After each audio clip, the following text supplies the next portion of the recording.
Perkenalkan,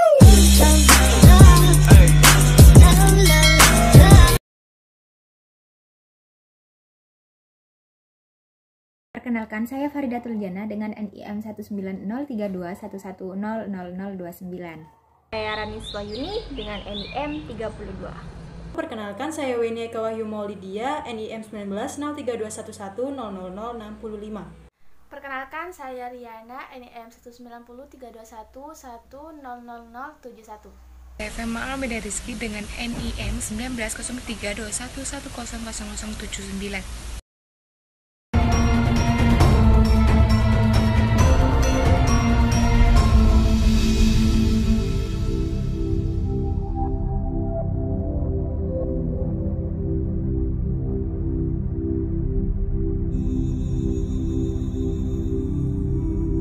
Lake is an important feature of our global landscape. Lakes contain more than 90% of the liquid fresh water on the Earth's surface. Lakes being major contributors to global human water security.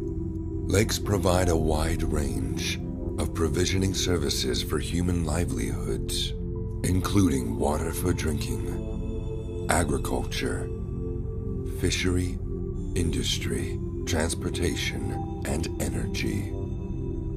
Lakes work as a regulatory services to balance ecosystem and control of flood. Lakes also habitat for various flora and fauna as an important aquatic biodiversity. Lakes have roles as a barometer of climate change impacts and hydraulical risks that related to climate uncertainty. Events it's related with predicted hydraulic cycle that already occur in many areas. We also use it for ecotourism, education, and research. It also has a close relationship with humans' culture, history, and local wisdom. On the other hand, we are all aware, as a result of increased population, intensified use of land and surface waters, lakes are being threatened. Decreasing of water quality, sedimentation, and other common problems all happen because of human activities. On a global scale, the state of lakes is getting worse.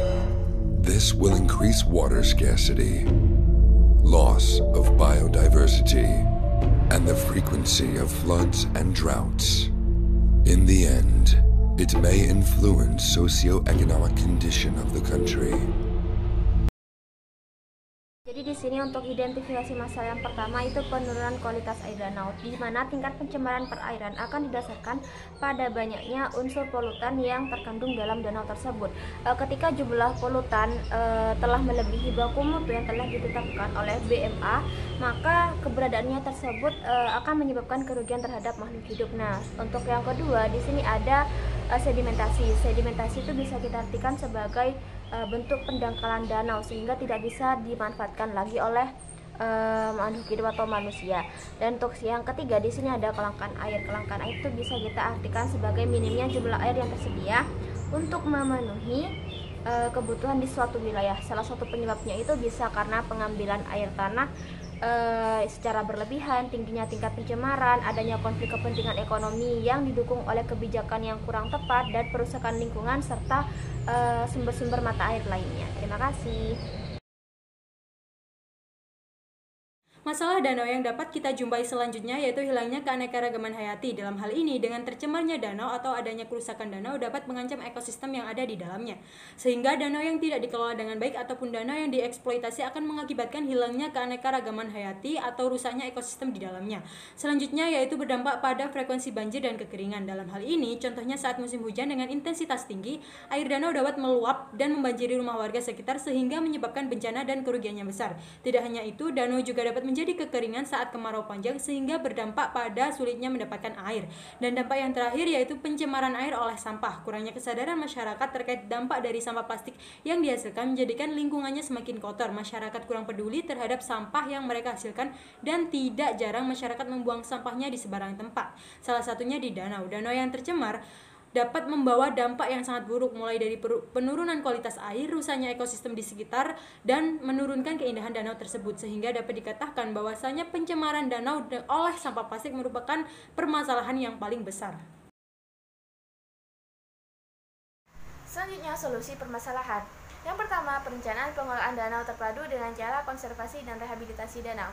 Konservasi lahan bermanfaat untuk mengendalikan erosi di sebuah danau. Konservasi lahan antara lain secara vegetatif dan mekanik. Secara vegetatif ialah menggunakan vegetasi. Tujuannya untuk mengurangi tumpukan air hujan dan mengurangi aliran permukaan. Misalnya riparian buffer dan agroforestry.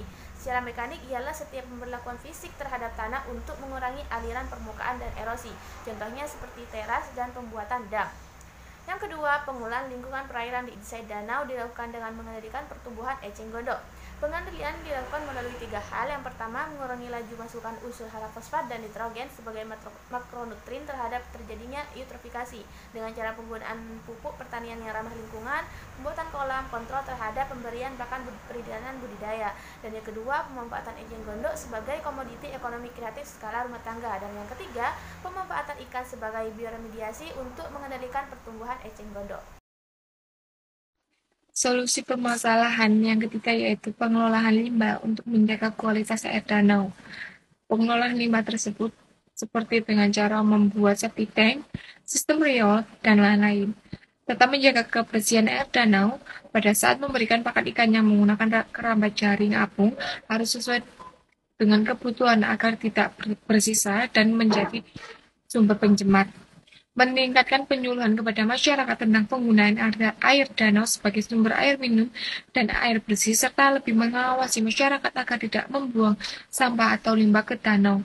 Dan perlu dilakukan penelitian lanjutan untuk melihat kualitas perairan Danau Toba dari sisi yang berbeda. Misalnya dengan menganalisis kualitas kimia pada air Danau Toba berdasarkan logam berat. Solusi permasalahan yang keempat yaitu dengan pembangunan resapan air buatan. Dengan resapan air tanah dapat tetap menjaga kedalaman mula air tanah yang relatif stabil.